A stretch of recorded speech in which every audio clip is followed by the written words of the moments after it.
Hi everyone, my name is Nidhi Bhatnagar and I welcome you all in this channel. तो आज की video में हम क्या सीखेंगे? आज हम करेंगे क्लास 4 का साइंस का चैप्टर द एनवायरनमेंट। ये हमने लिया है जनरल साइंस की बुक से।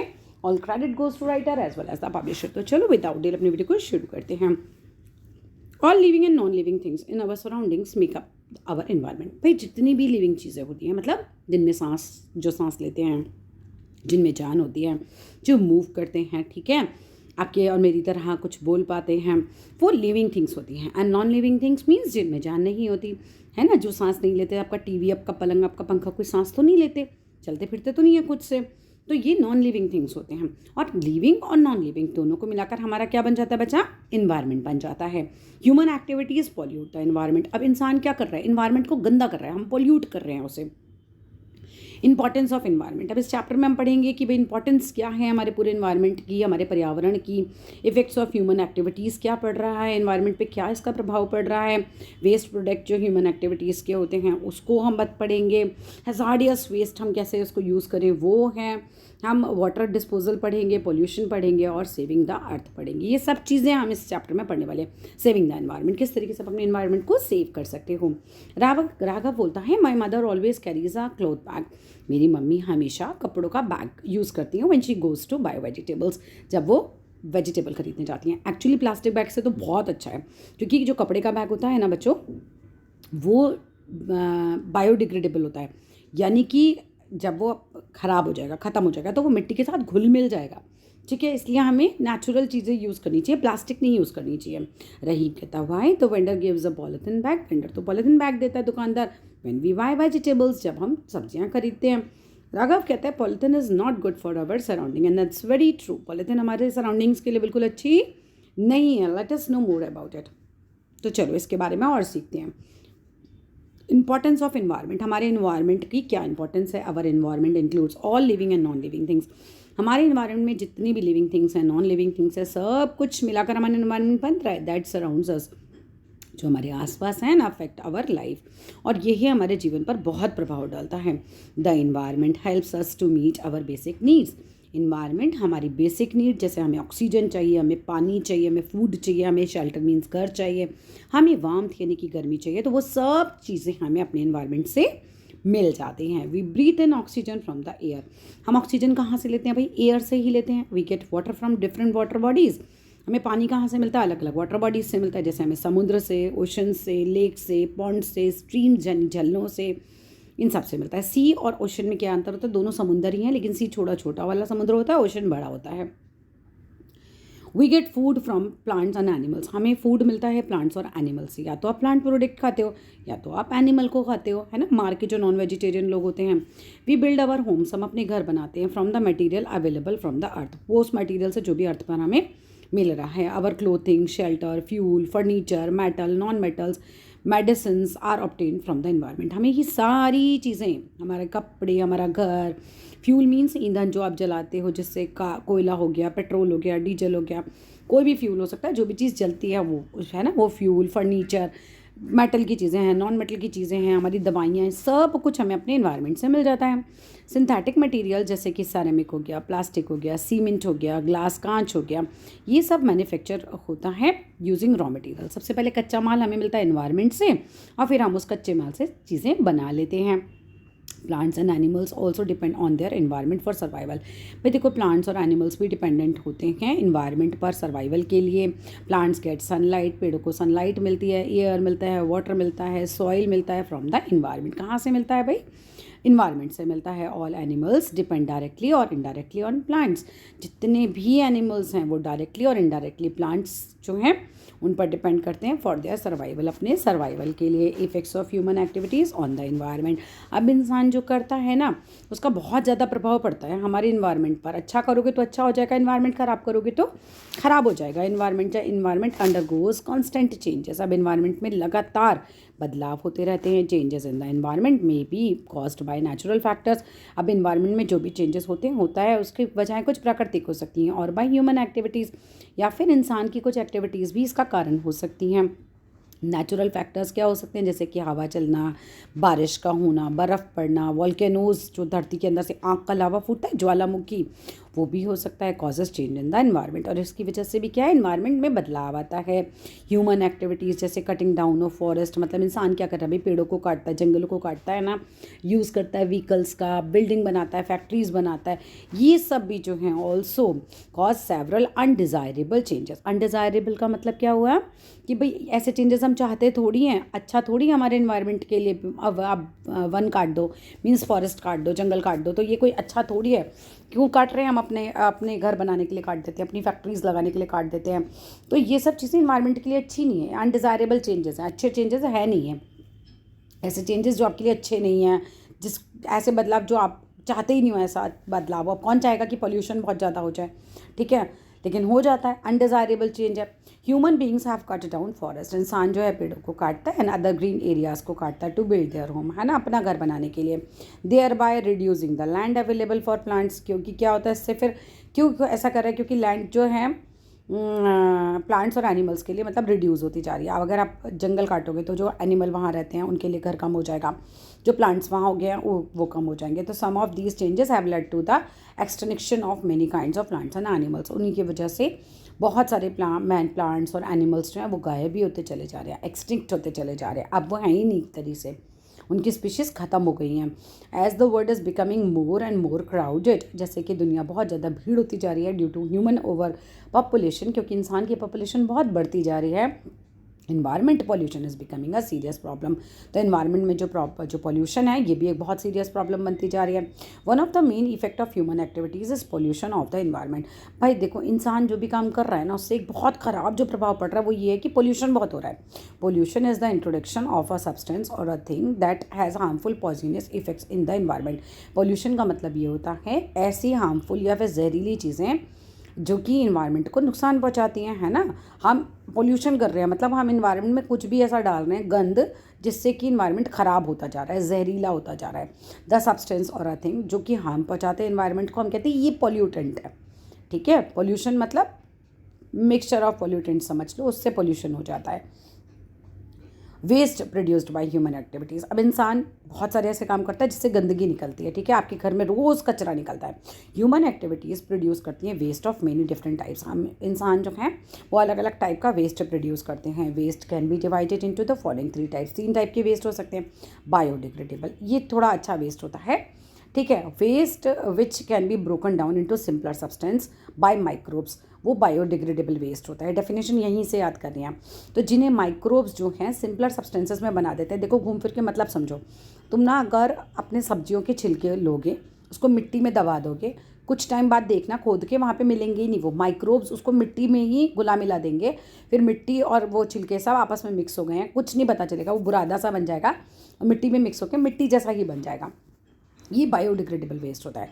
These waste are reduced in nature, reuse in nature, तो नेचर में खाद बन के ये रीयूज़ हो जाएगा। फॉर एग्जांपल कॉटन के कपड़े हैं, पेपर है, वुड है, फूड वेस्ट है ना, या फिर लीव्स पत्तियां हैं, ग्रास है, फिशेस ऑफ ह्यूमन्स, पॉटी है हमारे इंसान की, एनिमल की, ये सब बायोडिग्रेडेबल वेस्ट है। तो प्रकृति में वापस चला जाएगा तो घुल मिल जाएगा।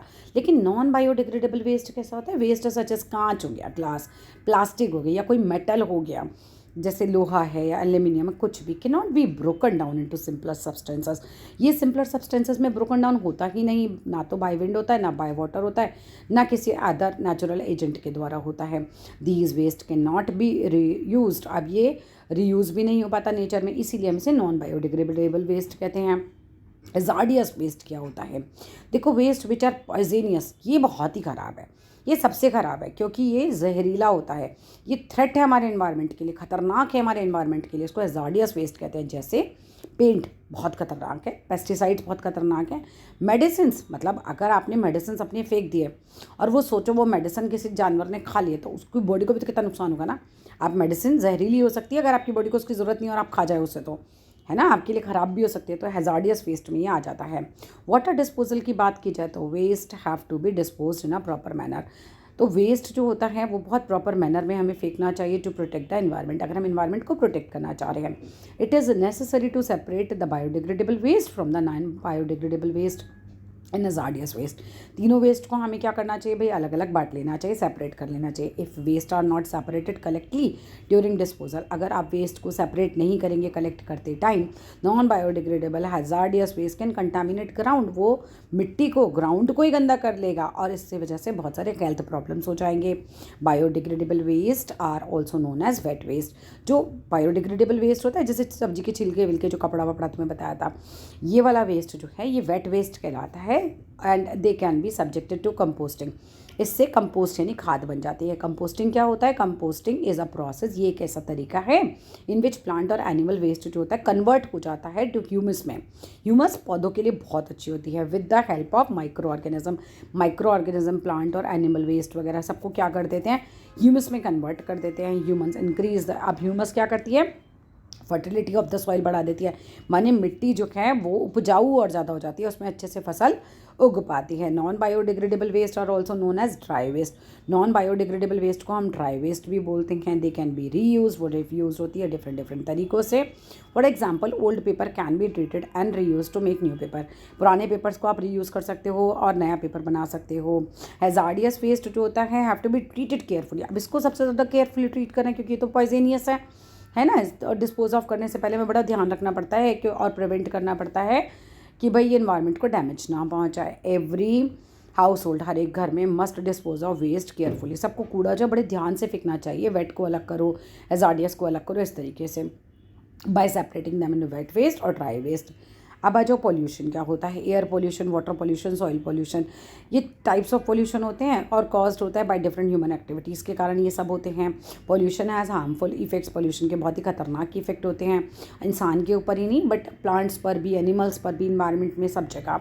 एयर पॉल्यूशन का मतलब हो गया the release of harmful pollutants such as smoke है यानी धुआं है, डस्ट यानी धूल है, पेस्टिसाइड्स जो आप चूहों को मारने के लिए, गिलहरी को मारने के लिए इस तरह की दवाइयाँ जो खेतों में छिड़कते हो, है ना, पेस्टिसाइड्स हैं, हार्मफुल गैसेस हैं, ये सारे क्या करते हैं, एयर, ये जो सब है into the air leads to the air pollution. जब ये हवा में मिलते जुलते हैं तो एयर पॉल्यूशन हो जाता है। Air pollution is caused mainly due to burning of fuels. जैसे अब आप लकड़ी जला रहे हो, कोयला जला रहे हो, पेट्रोल जला रहे हो, इससे जो धुआं मिक्स हो जाएगा इससे भी एयर पॉल्यूशन हो जाएगा।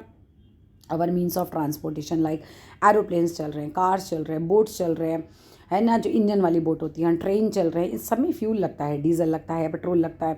अब जब पेट्रोल और डीजल जलता है ना तो ये रिलीज करते हैं स्मोक को, धुएं को, है ना, हार्मफुल गैसेस को एनवायरनमेंट के अंदर। Our factories to burn the fuels, हमारी फैक्ट्रीज में भी फ्यूल्स जलते हैं और ऐड कर देते हैं एयर पॉल्यूशन को। इफेक्ट्स ऑफ एयर पॉल्यूशन क्या होता है, प्रभाव क्या एयर पॉल्यूशन का? एयर पॉल्यूटेंट्स जो होते हैं डैमेज कर रहे हैं पूरी अर्थ को, पूरे एटमॉस्फेयर को, और हार्म पहुंचा रहे हैं हमारे प्लांट्स को, एनिमल्स को और ह्यूमंस को। एयर पॉल्यूटेंट्स एंटर करते हैं हमारी बॉडी के अंदर व्हेन वी ब्रीथ, जब हम सांस लेते हैं, एंड कॉज सेवरल डिसीजेस, और इनकी वजह से हमें बहुत सारी बीमारियां हो जाती हैं। Diseases of the respiratory system, हमारा जो सांस लेने का पूरा सिस्टम है वो पूरा ख़राब हो जाता है, उसमें बीमारियां हो जाती हैं, इन्फेक्शन हो जाते हैं हमारे ऑर्गन्स में, हमारी आइज़ में, हमारे स्किन में। इवन हमें कैंसर भी होने का डर होता है एयर पॉल्यूशन की वजह से। सम एयर पॉल्यूटेंट्स कंबाइन हो जाते हैं जो वाटर वेपर के साथ, यानी पानी की बूंदों के साथ, जो कि प्रेजेंट होती हैं पूरे क्लाउड्स में, तो वहाँ पे फॉर्म हो जाता है एसिड, है ना, गंदगी अगर पानी की बूंदों के साथ, जो बारिश की बूंदें उनसे मिल जाती है अगर, फिर होती है जो बारिश वो होती है एसिड रेन। द एसिड्स जो हैं वो फिर फॉल होते हैं अर्थ पे और उससे होती है acid rain. Acid rain damage कर सकती है पूरे प्लांट्स को, बिल्डिंग्स को, ब्रिजेस को, यानी पुलों को, जो नदियों के ऊपर बनते नहीं है या फिर गाड़ियाँ चलती हैं जो पुल के ऊपर, वो ब्रिजेस, वाटर बॉडीज़ को, इवन मिट्टी को भी। स्टेप क्या है कि हम कैसे कंट्रोल कर सकते हैं? Each one of us should make an effort, हम सबको प्रयास करना चाहिए भाई हम रिड्यूस करें एयर पॉल्यूशन को। We should use fuels like, हमें CNG यानी कंप्रेस्ड नेचुरल गैस को यूज़ करना चाहिए, which cause very little air pollution, जिससे पॉल्यूशन बहुत कम होता है। Vehicles should be regularly check, vehicles को रेगुलरली चेक करना चाहिए to see that they are excessively polluting तो नहीं कर रहे हैं एनवायरनमेंट को, बहुत ज़्यादा तो नहीं पॉल्यूट कर रहे हैं। We should plant more trees, हमें पेड़ ज़्यादा लगाने चाहिए, and should not cut down existing trees, और जो पेड़ हैं उनको काटना भी नहीं चाहिए। प्लांट्स एंड ट्रीज़ हमें हेल्प करते हैं क्लीन करने में पूरे इन्वायरमेंट को और एयर पोल्यूशन को कम करने में। अब एक एक्टिविटी आपको बता रखी है, हेल्प स्टूडेंट को करेगी ये समझने के लिए कि extend of air pollution around us, कितना हमारा एयर पोल्यूशन है आसपास। आपको मटेरियल लेना है, 2 शीट्स लेनी है वाइट पेपर की और पेट्रोलियम जेली लेनी है। स्टूडेंट्स को मेथड क्या है भाई, कहना है कि टेक 2 शीट्स, आप लीजिए white paper and smear them with petroleum jelly on one side, एक साइड पेट्रोलियम जेली आप लगा दीजिए। They could try this either at home, वो घर पे भी ट्राई कर सकते हैं, स्कूल में भी ट्राई कर सकते हैं बच्चे से। Place then sheets on the window still, और विंडो पे टांग दीजिए, उस पर क्या होगा, धूल वूल आकर चिपक जाएगी जेली की वजह से, ठीक है। देखना ये पूरी डर्टी हो जाएगी। Ask them to take 1 sheet at the end of 1 day, नहीं यहाँ पर 2 शीटें लगानी है, और पेस्ट देम आउटर वॉल पे बिल्डिंग की है ना, साइड बाय साइड लगा दो। The side which jelly should be expose, जहाँ जेली है वो मतलब आपका बाहर की तरफ होना चाहिए जिससे उस पर धूल चिपक सके। Ask them to take in 1 sheet at the end of 1 day and to observe how dirty it looks compared with another clean sheet, है ना। देखोगे आप जो क्लीन शीट है उससे वो कितनी ज़्यादा गंदी हो गई है। Keep the dirty sheet in the safe place, dirty को सेफ प्लेस पर रखो, है ना, किसी पेपर बैग में या बिटवीन 2 ब्लैंक पेपर के बीच में रख दो।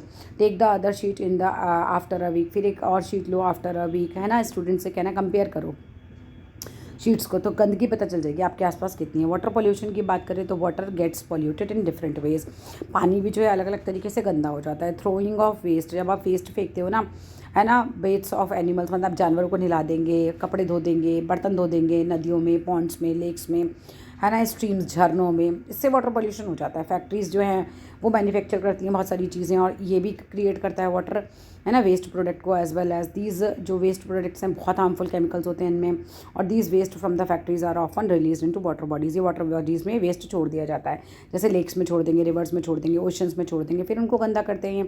Other common water pollutants include होता है सीवेज, मतलब नालों का पानी, नालियों का पानी।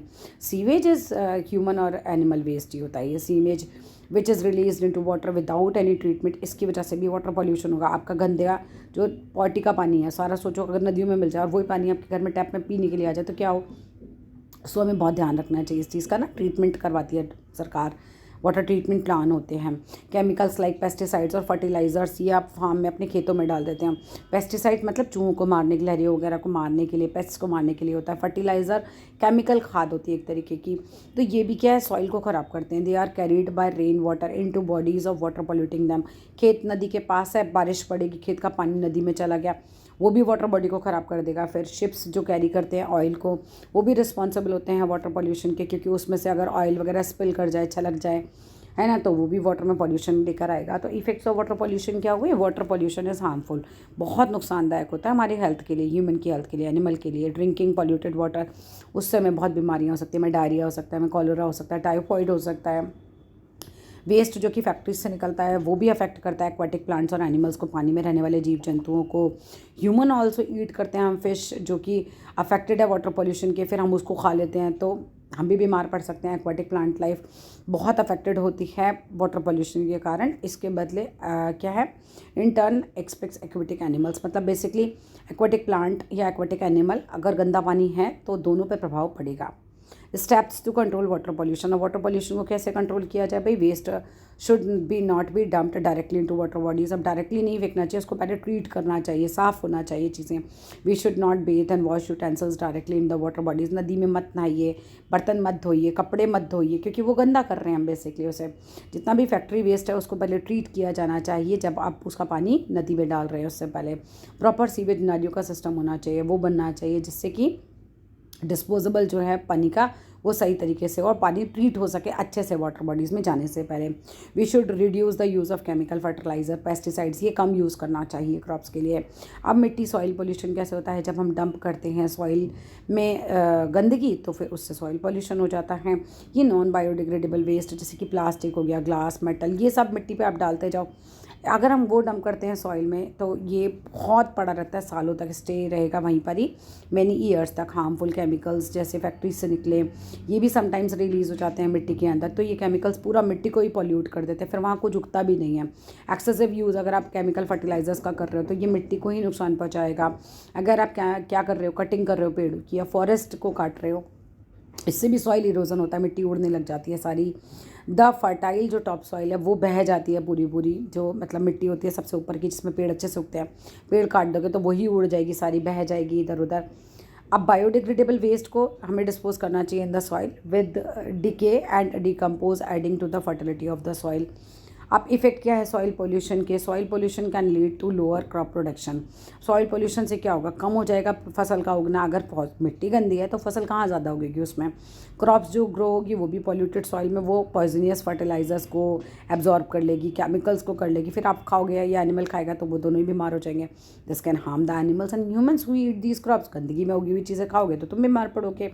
अंडरग्राउंड वाटर भी पॉल्यूट हो जाता है सॉइल पोल्यूशन के चक्कर में, फिर अगर हम वो पीते हैं तो भी हमें सेवरल डिसीजेज हो जाती हैं। तो स्टेप्स के कंट्रोल करने के सॉइल पोल्यूशन को, भाई नॉन बायोडिग्रेडेबल मटेरियल जैसे कांच हो गया, मेटल हो गए, प्लास्टिक हो गई, तो उसको हमें ऐसे डिस्पोज ऑफ करना ही नहीं चाहिए, क्योंकि ना ये स्टे रहते हैं मिट्टी में मेनी ईयर्स के लिए। तो हमें क्या करना चाहिए? यूज़ करना चाहिए नॉन बायोडिग्रेडेबल मटेरियल को, सच एज प्लास्टिक है उसको हमें रिड्यूस करना चाहिए यूज़ करना, रिप्लेस कर देना चाहिए किसी भी बायोडिग्रेडेबल मटेरियल से। मतलब प्लास्टिक की जगह आप जूट के बैग यूज़ करो, कपड़े के बैग यूज़ करो, कागज़ का बैग यूज़ करो। Cut down of trees and forest should be stopped. पेड़ों को नहीं काटना है, बिल्कुल उसको रोक दीजिए। हमें पेड़ ज़्यादा से ज़्यादा लगाना चाहिए, यूज़ करना चाहिए केमिकल फर्टिलाइज़र बहुत लिमिटेड, है ना, और नेचुरल फर्टिलाइज़र ज़्यादा से ज़्यादा यूज़ करना चाहिए। और जो हैज़ार्डियस केमिकल्स हैं फैक्ट्रीज़ वगैरह से जो निकलते हैं वो बिल्कुल ट्रीटेड होने चाहिए पहले डिस्पोज ऑफ होने से मिट्टी में।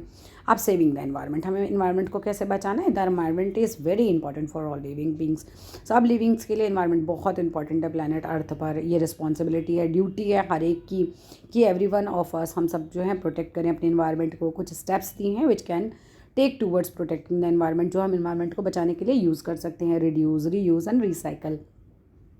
इसे RS ऑफ वेस्ट मैनेजमेंट कहते हैं। रिड्यूस का मतलब होता है we should reduce use of non biodegradable metal, जैसे प्लास्टिक, कांच, मेटल, इनका यूज़ कम कर दो, है ना। और कॉटन और जूट बैग ज़्यादा यूज़ करो। रीयूज़ मतलब कोई चीज़ आपने यूज़ करी है तो हम उसको दोबारा किसी तरीके से यूज़ कर लें। जैसे we should reuse and many things as we can. जितना ज़्यादा हो सके चीज़ों को रीयूज़ करो, डू नॉट थ्रो अवे, उन्हें फेंको मत। ओल्ड क्लोथ्स हैं, ओल्ड थिंग्स हैं, उनको दोबारा यूज़ करते रहो। गिव दैम टू समवन, जैसे पुराने कपड़े हैं किसी को दे दो, भाई वो पहन लेगा। आपकी पुरानी प्लास्टिक की बाल्टी खुद नहीं यूज़ करना, किसी गरीब को दे दो यार, वो यूज़ कर लेगा, है ना। मेटल टिन्स जो होती हैं उसको डेकोरेट करके आप कुछ नई चीज़ें बना सकते हो, अच्छे पेन होल्डर बना सकते हो। रिसाइकल करो, पुरानी चीज़ों से नई चीज़ें बनाओ, यूज़ करो सेम मटेरियल को बार बार, है ना। इसे रिसाइकलिंग कहते हैं। जैसे पेपर से पेपर बैग्स बना सकते हो, कार्डबोर्ड्स वगैरह, सबसे नई नई चीज़ें बनाओ। Can be made of old newspaper, magazines, broken glasses, bottles, metal tins, इन सबको हम रिसाइकल कर सकते हैं बाय मेल्टिंग, इन्हें पिघला कर। यूज़ करो बायोगैस का। We should use environment friendly alternative such as, हम बायोगैस का यूज़ करें। Biogas is also called gobar gas. गोबर गैस का यूज़ अगर हम करते हैं, है ना, by the decomposition of animal dung, ये जो एंड किचन का जो वेस्ट होता है उससे बन जाती है। बायोगैस कैन भी, जो जानवर का गोबर होता है उससे, और किचन वेस्ट से बनती है ना। हम इसे कुकिंग गैस में इसे जनरेट कर सकते हैं, इलेक्ट्रिसिटी भी, और प्लांट करने हमें मोर ट्रीज़, जिससे कि हम अपने एनवायरनमेंट को साफ रख सकें। तो that's all in this video. होता है चैप्टर यहाँ पे फिनिश। Thank you.